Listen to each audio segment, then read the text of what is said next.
அடையாளமே தெரியாமல் அழிக்கப்பட்டிருக்கக்கூடிய அமெரிக்க தூதரகம் அவ்வளவு பெரிய பாதிப்பு இன்னைக்கு அமெரிக்கா சந்திச்சுட்டு இருக்காங்க. அதோட தான் ஒரு கட்டத்துக்கு மேல இன்னைக்கு ட்ரம்ப் இருக்கக்கூடிய இடங்களை காலி பண்ணிட்டு உடனே ஓடுங்க அப்படின்னு ஓடக்கூடிய அளவுக்கு தொடர்ந்து ஈரான் அவங்களுடைய தாக்குதலை நடத்திக்கிட்டு இருக்கிறாங்க. இப்போ இந்த நேரத்தில் ஈரான் அடுத்து நெத்தன்யாவுக்கு ஒரு முக்கியமான மெசேஜ் ஒன்று சொல்லியிருக்கிறாங்க. வெறும் மெசேஜ் சொன்னது மட்டும் இல்லாம இன்னைக்கு டெல் அவீவ் முழுக்கவே கடுமையான தாக்குதல் நடந்துட்டு இருக்குது. இஸ்ரேல் தலைநகர் டெல் அவீவ் ஏதோ சுடுகாடு மாதிரி தான் அது காட்சியளிக்குது. எங்க பார்த்தாலும் தீ எரிஞ்சுக்கிட்டு கட்டணங்கள் இடிஞ்சு உழுதுகிட்டு பெரிய அளவிலான ஒரு சுடுகாடு மாதிரி இன்னைக்கு காட்சி அளிச்சுட்டு இருக்கு. இந்த அளவுக்கு இஸ்ரேல் மேல ஒரு பக்கம் தாக்குதல், இது இல்லாம சுத்தி எங்கெல்லாம் அமெரிக்காவுடைய தளங்கள் இருக்குமோ அந்த யூஎஸ் பேஸ்ல கடுமையான தாக்குதல் நடக்கிறத பார்த்தோன்னு தான் ஜெர்மனுடைய இன்டெலிஜென்ஸ், ஜெர்மனுடைய உளவுத்துறை எல்லா நாடுகளுக்கும் ஒரு முக்கியமான மெசேஜ் ஒன்று சொல்லியிருக்காங்க. ஈரான் எந்த அளவுக்கு உக்கிரமா இருக்கிறாங்க அப்படிங்கிற அந்த தகவல்களுமே பதிவு செஞ்சிருக்காங்க. இது சம்பந்தமான முழுமையான செய்திகளை வீடியோ தரவுகளோட தான் இன்னைக்கு வீடியோல பார்க்க போறோம். அதுக்கு முன்னாடி யாரெல்லாம் பேட்டை டிவியை சப்ஸ்கிரைப் பண்ணாம பாக்குறீங்களோ அவங்க மறக்காம சப்ஸ்கிரைப் பண்ணிக்கோங்க. அதே மாதிரி முதல் கமெண்ட்ல நம்ம பேட்டை டிவியோட வாட்ஸ்அப் சேனலோடைய லிங்க் இருக்கு. அந்த வாட்ஸ்அப் குரூப்ல நீங்க இணைஞ்சிட்டீங்கன்னா உங்களுக்கு அன்றாட செய்திகள் உங்களுக்கு அப்டேட் ஆகிட்டே இருக்கும்.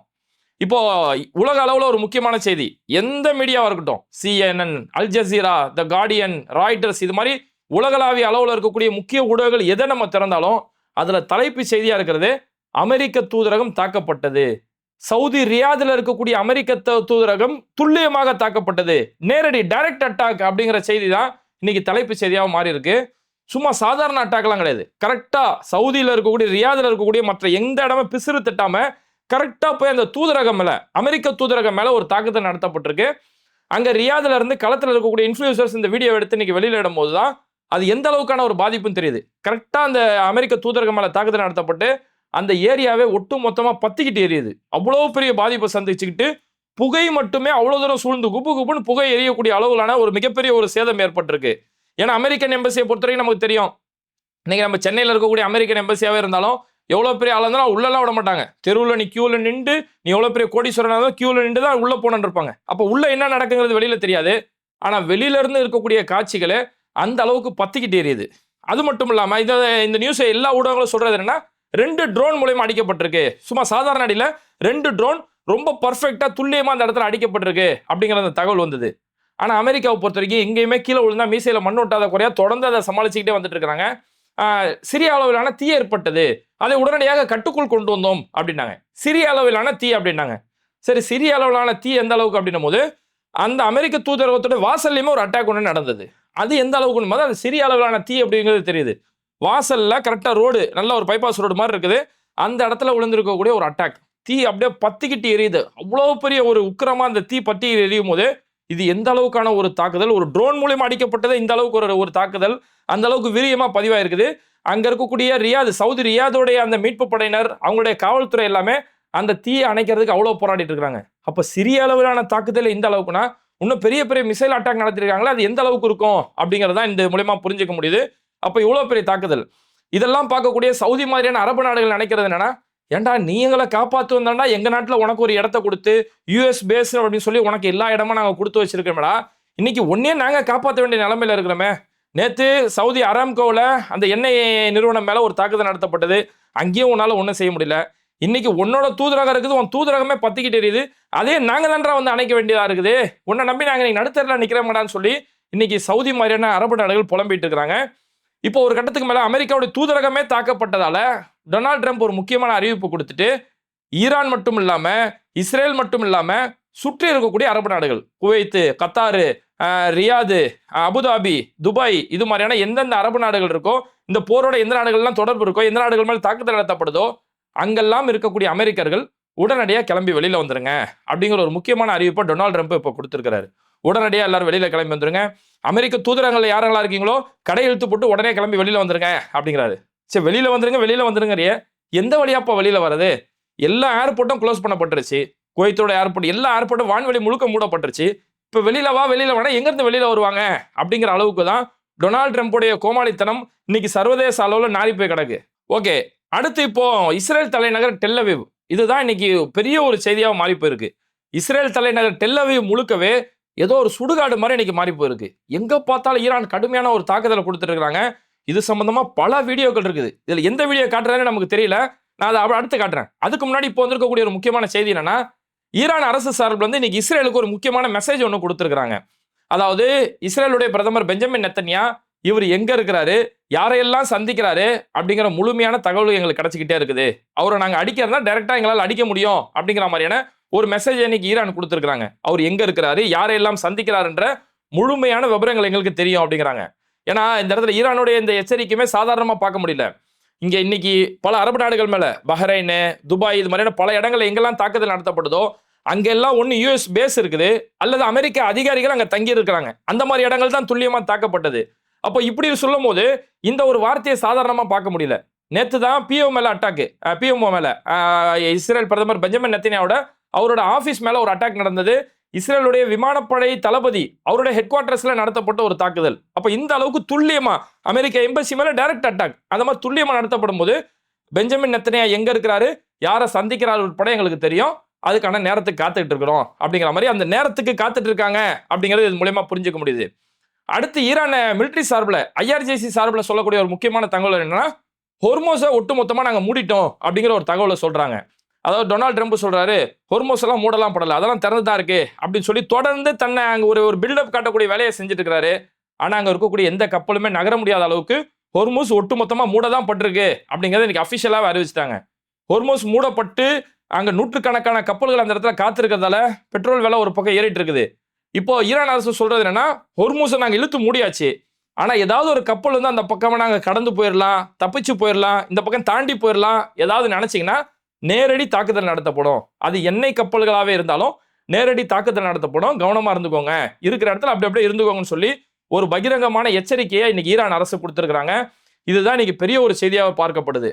ஏன்னா ஆல்ரெடி பல நாடுகள்ல எண்ணெயோடைய ரேட்டும் கேஸுடைய ரேட்டும் பெரிய அளவு உயர்ந்துட்டு இருக்குது. இப்போ நேற்று வந்து அரம்கோ அங்கே தாக்குதல் நடத்தப்பட்டதால அரம்கோ எண்ணெய் உற்பத்தி அங்கே நிறுத்தப்பட்டுருச்சு. கத்தார் மேலே நடத்தப்பட்ட தாக்குதலால கத்தார் வந்து எல்என்ஜியை ஒட்டுமொத்தமாக நிறுத்தி மூடிட்டாங்க. அப்போ இந்த கத்தார் எல்என்ஜியை இழுத்து மூடினதால மட்டுமே இன்னைக்கு யூகேலேருந்து வந்திருக்கக்கூடிய ஒரு செய்தி, யூகேல எல்என்ஜி கேஸோடைய விலை அப்படிங்கிறது கிட்டத்தட்ட 93% அளவுக்கு உயர்ந்திருக்கு. உலகளாவிய அளவில் 45% உயர்ந்திருக்கு தனி, யூகேல மட்டும் 93% உயர்ந்திருக்கு. ஏன்னா யூகே உடைய எல்என்ஜி அந்த கேஸ் சம்பந்தமான வணிக உற்பத்தி எல்லாமே கத்தார்ல இருந்து தான் வாங்குறாங்க. அப்ப கத்தார் உற்பத்தி நிறுத்தினதால இன்னைக்கு யூகே பெரிய அளவில் பாதிக்கப்பட்டிருக்கு.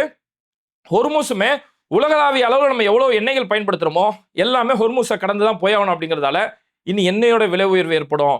உலகத்தில் இருக்கக்கூடிய எல்லா அத்தியாவசிய பொருட்கள், நேற்று அமெரிக்காலேருந்து வந்திருக்கக்கூடிய ஒரு இன்ஃபியூசர் ஒருத்தர் அவருடைய கருத்தை சொல்றாரு, இங்க பிஸாவுடைய ரேட்டு பெரிய அளவில் ஏறுது, போன வாரத்துக்கு இந்த வாரத்துக்கு பிஸாவுடைய ரேட் உயர்ந்து போகுது. இப்படி சாதாரண பொருட்கள் உட்பட மளிகை பொருள்ல இருந்து மருந்து பொருட்கள் வரைக்கும் எல்லாத்துடைய விலையும் உயரப்போகுது. அதுக்கு ஈரான் அந்த அளவுக்கு எல்லா உலக நாடுகளுக்கே ஒரு செக் வைக்கக்கூடிய அளவுக்கு தான் ஈரான் ஒரு உக்கிரமான தாக்குதல் நடத்திட்டு இருக்காங்க அப்படிங்கிற தகவலை புரிஞ்சுக்க முடியுது. ஓகே, இப்போதான் ரொம்பவே முக்கியமான ஒரு செய்தி. அதாவது இஸ்ரேல் தலைநகர் டெல் அவீவ் பெரிய அளவுல இந்த போர்ல இன்னைக்கு மாட்டிக்கிட்டு தவிக்கிறாங்க. அங்க ஒவ்வொரு நாளுமே இஸ்ரேல் இரவு ஆனா இஸ்ரேல் தலைநகரே ஒரு மாதிரி ஏதோ சுடுகாடு மாதிரி அங்கங்க பத்திக்கிட்டு எரியக்கூடிய அளவுக்கு பெரிய அளவிலான ஒரு பாதிப்புகளை சந்திச்சுட்டு இருக்காங்க.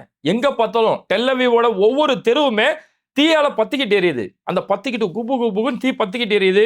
அவங்கள இருக்கக்கூடிய முக்கியமான சாலைகள் எல்லாமே அங்க துண்டிக்கப்பட்டிருக்கு. ஒரு சாலையில வந்து அங்க அந்த மிசைல் மூலமா அட்டாக், ட்ரோன் மூலமா அட்டாக் எல்லாமே நடந்தோடனே அங்க ரோட்ல இருக்கக்கூடிய கார்கள் பத்திக்கிட்டு எரிஞ்சு அங்க இருக்கக்கூடிய ரோடுல பெரிய அளவிலான பாதிப்புகள் ஏற்பட்டு அந்த இடமே ஒரு மொத்தமா அலங்கோலமா ஆகி போயிருக்கக்கூடிய அளவுக்கு அவ்வளவு பெரிய பாதிப்பை இன்னைக்கு இஸ்ரேல் சந்திச்சுட்டு இருக்கிறாங்க. இஸ்ரேலுடைய ஒவ்வொரு இடங்கள்லுமே தீ அணைக்க முடியாம கஷ்டப்படுறாங்க. இந்த செய்தியை பதிவிடக்கூடிய சர்வதேச அளவில் இருக்கக்கூடிய இன்ஃப்ளூயன்சர்ஸ் இந்த செய்தி எப்படி பதிவிடுறாங்கன்னா, இட்ஸ் நாட் அ காசா அப்படின்ற பதிவிடுறாங்க. இதுக்கு இந்த வீடியோ பாக்குறீங்களே, இது காசாவுடைய வீடியோ இல்ல, இன்னைக்கு டெல் அவீவ் எரிஞ்சிட்டு இருக்குப்பா, இஸ்ரேல் எரிஞ்சிட்டு இருக்குப்பா அப்படின்னு சொல்லி இஸ்ரேல் எந்த அளவுக்கு இன்னைக்கு பத்தி எரிஞ்சுக்கிட்டு இருக்கு. ஒவ்வொரு நாளுமே இஸ்ரேல் பத்தி எறிகிறதால இஸ்ரேல் இரவு நேரங்களில் ஒரு சுடுகாடு மாதிரி இன்னைக்கு மாறி போயிருக்குது. 90% மக்கள், நாட்டில் இருக்கக்கூடிய 90% மக்கள் அங்க ஒவ்வொரு தாக்குதல் நடக்கும் போதும் ஓடி போய் பங்கருக்குள்ள ஒளிறாங்க. அவங்களுடைய இரவு நேரங்கள் 90% மக்கள் பங்கருக்குள்ளதான் அவங்களுடைய இரவு நேரங்களை கழிக்கிறாங்க அப்படின்னு சொல்லக்கூடிய அளவுக்கு இஸ்ரேல் ஒரு கடுமையான சேதத்தை இன்னைக்கு சந்திச்சுக்கிட்டு இருக்கிறாங்க. பகல் நேரங்கள்லயுமே தாக்குதல் நடக்குது. பகல் நேரங்களுமே பெரிய அளவுல தாக்குதல் நடத்தப்பட்டு பகல் நேரங்களில் இடிஞ்சு போன கட்டடங்கள் எல்லாமே மீட்கப்பட்டு இருக்காங்க. இப்போ கொஞ்ச நேரத்துக்கு முன்னாடி இஸ்ரேல் மிலிட்டரி சார்பில் ஒரு அபிஷியலா ஒரு வீடியோ ஒன்று வெளியிட்டு இருக்காங்க. சென்ட்ரல் இஸ்ரேல், மத்திய இஸ்ரேல்ல நடத்தப்பட்டிருக்கக்கூடிய ஒரு தாக்குதல், ஒரு வீட்டோட கட்டடத்தை ஒட்டுமொத்தமா உடச்சிக்கிட்டு உள்ள வந்து அந்த தாக்குதல் நடத்தப்பட்டிருக்கு. ஈரான் அந்த அளவுக்கு பார்த்து எல்லா இடங்களிலும் ஒரு தாக்குதல் நடத்திட்டு இருக்காங்க. அந்த வீடே பெரிய அளவுல பாதிப்பு ஏற்பட்டு மீட்பு படையினர் இஸ்ரேலுடைய மிலிட்டரி ஃபோர்ஸ் உள்ள போய் அங்க எந்த அளவுக்கு பாதிப்பு ஏற்பட்டிருக்குன்னு சொல்லி அந்த வீட்டுக்குள்ள இருந்தே வீடியோவை எடுத்து இது உலகத்துடைய பார்வைக்கு இன்னைக்கு இஸ்ரேலே அந்த பாதிப்புகளை வெளியிடுறாங்க. அதாவது இஸ்ரேல் அரசு சார்பில் அபிஷியலா வெளியிடப்படல, அந்த மிலிட்டரி இருக்காங்க இல்லையா, அவங்க மூலியமா வெளியில வந்திருக்கக்கூடிய வீடியோ தான் இந்த பாதிப்புகள் இன்னைக்கு பதிவாயிருக்குது. அது மட்டும் இல்லாம இவ்வளவு பெரிய பாதிப்பு, இஸ்ரேல் முழுக்க இவ்வளவு பெரிய பாதிப்பு ஏற்பட்டோன்னே மீட்பு படைக்கு அங்க பெரிய அளவுல பஞ்சம் ஏற்பட்டுருது. ஏன்னா எங்க எல்லா இடங்கள்லயுமே தாக்குதல், ஹைஃபாவுடைய பகுதியில் ஒரு தாக்குதல், பெய்ச் மேஷ் பகுதியில் தாக்குதல், சென்ட்ரல் இஸ்ரேல்ல தாக்குதல், டெல்லவிவ்ல பெரிய அளவிலான அட்டாக் நடந்திருக்கு. இப்படி எல்லா இடங்கள்லயுமே தாக்குதல் நடக்குது. இன்னொரு பக்கம் அந்த பக்கம் வந்து ஹிஸ்புல்லா ஒரு பக்கம் அட்டாக் பண்ணிட்டு இருக்கிறதால மீட்பு படையினருக்கு பஞ்சம் ஏற்படுது.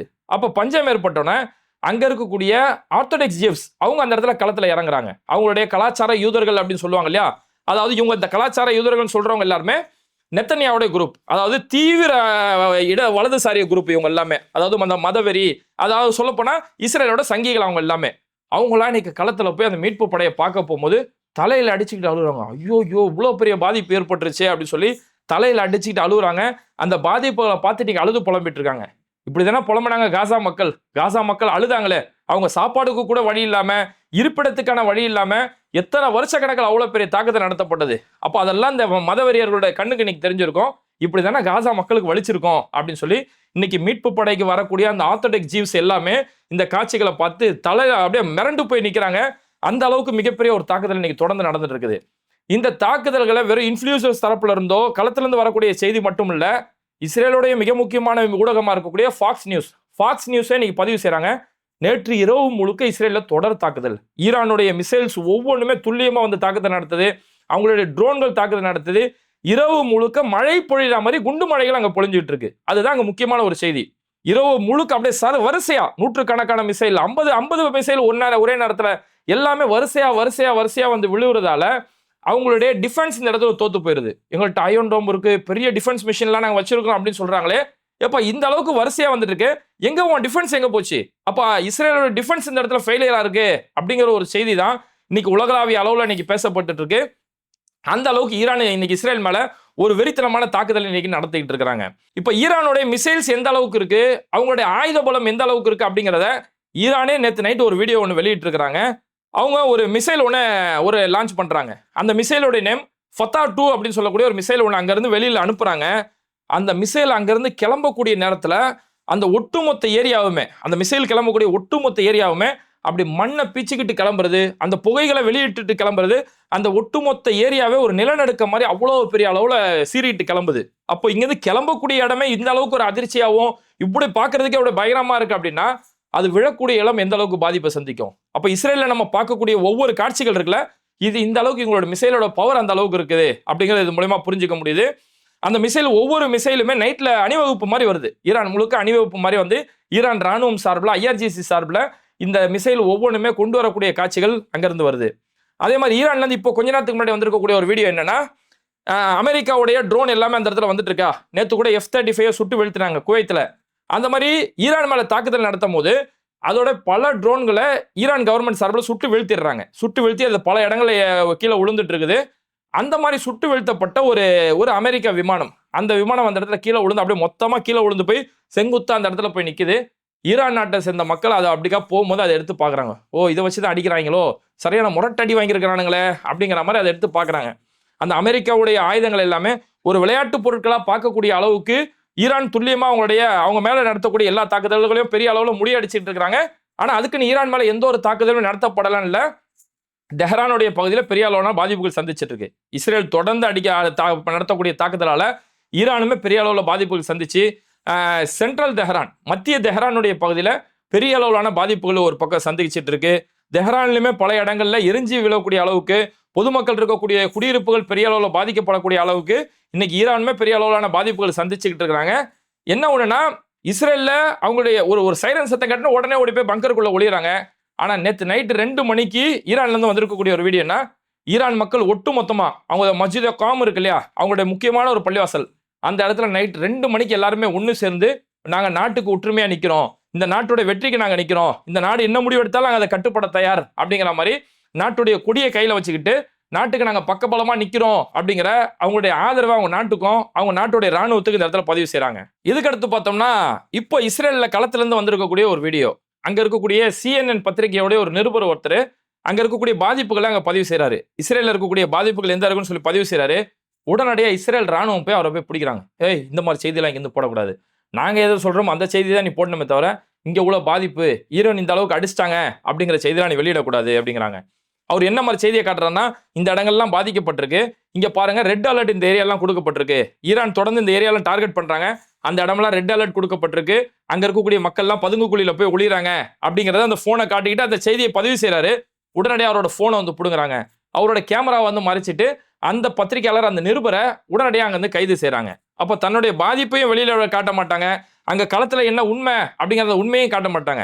ஏன்னா காசாவில் உலகத்திலேயே பத்திரிகையாளர்கள் அதிக அளவில் கொல்லப்பட்டது காசாவில் தான். இவங்களுக்கு பத்திரிகையோ மீடியாவோ கண்டா இவங்களுக்கு பிடிக்காது. பொதுவாகவே எங்கெல்லாம் இது மாதிரியான சர்வாதிகாரத்தான அரசியல் நடக்குதோ அவங்க யாருமே மீடியாவை பத்திரிகையாளரை சந்திக்க மாட்டாங்க. ஏன் எங்க ஜி ஆட்சிக்கு வந்து இந்த 12 வருஷம் ஆக போகுது, எங்க ஜி இன்னைக்கு வரைக்கும் ஒரு பிரஸ் மீட் ஒரு பத்திரிகையாளர் சந்திப்பு நடத்ததில்லை. இந்த அடுத்து ஒருத்தர் இளைய தளபதி ஒருத்தர் வந்துட்டு இருக்கிறாரு, அவருமே பாருங்க இன்னைக்கு வரைக்கும் பத்திரிகையாளர் சந்திக்க மாட்டேன் தெரிச்சு ஓடிட்டு இருக்கிறாரு. அப்ப இந்த மாதிரி கோழைகள் மட்டுமே பத்திரிகையாளர்களை சந்திக்க பயப்படுவாங்க. அந்த மாதிரி பத்திரிகையாளர்களுமே, அதுவும் இஸ்ரேலில் இருக்கக்கூடிய பத்திரிகையாளர்களே நீ இந்த செய்தியை வெளியிடக்கூடாதுன்னு சொல்லி அவங்களை பிடிச்சி அரெஸ்ட் பண்ணக்கூடிய அளவுக்கு இப்பேற்பட்ட செயல்கள் நடந்துட்டு இருக்கு. அதே மாதிரி ஜெருசலத்துடைய பகுதியிலுமே ஒரு தாக்குதல், ஈரான் நடத்தக்கூடிய தாக்குதல், ஜெருசலத்துடைய பகுதியில் பெரிய அளவிலான இரவு முழுக்க அங்கே தாக்குதல் நடத்தப்பட்டிருக்கு. இந்த ஜெருசலத்துடைய பகுதியில் தான் பிஎம்ஓ இருக்கு, பிரதமருடைய அலுவலகம், அவங்களுடைய நாடாளுமன்றங்கள், அமைச்சரோட முக்கிய இடங்கள் இருக்கு. அந்த இடத்துல இரவு முழுக்க தொடர்ந்து தாக்குதல் நடத்தப்படுது அப்படிங்கிற செய்தி வருது.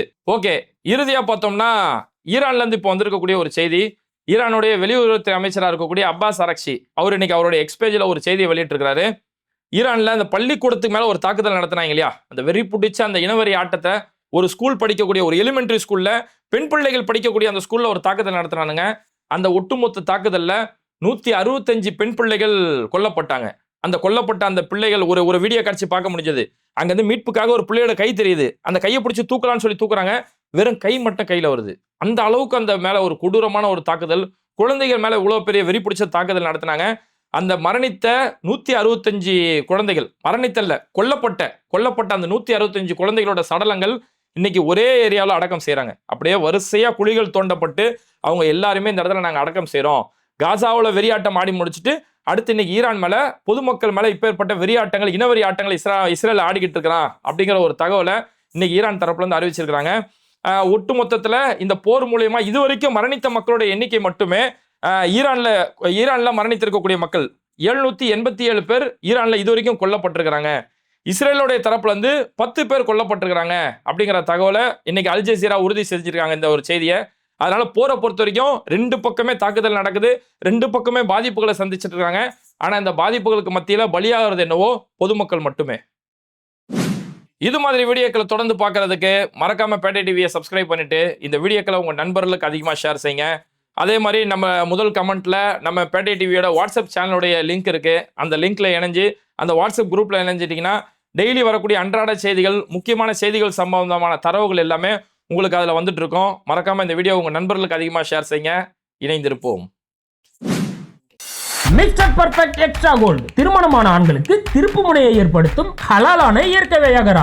60,000க்கும் மேற்பட்ட திருப்திகரமான வாடிக்கையாளர்கள், 500க்கும் மேற்பட்ட வாடிக்கையாளர்களுக்கு குழந்தை வரமும் கிடைத்துள்ளது. வயதான பலகினமா, சுகர் பலகினமா, இனி கவலை வேண்டாம். உங்கள் இல்லறம் நல்லறமாக அமைய உடனே ஆர்டர் செய்யுங்கள். மேலும் விவரங்களுக்கு கீழுள்ள எண்ணை அணுகுங்கள்.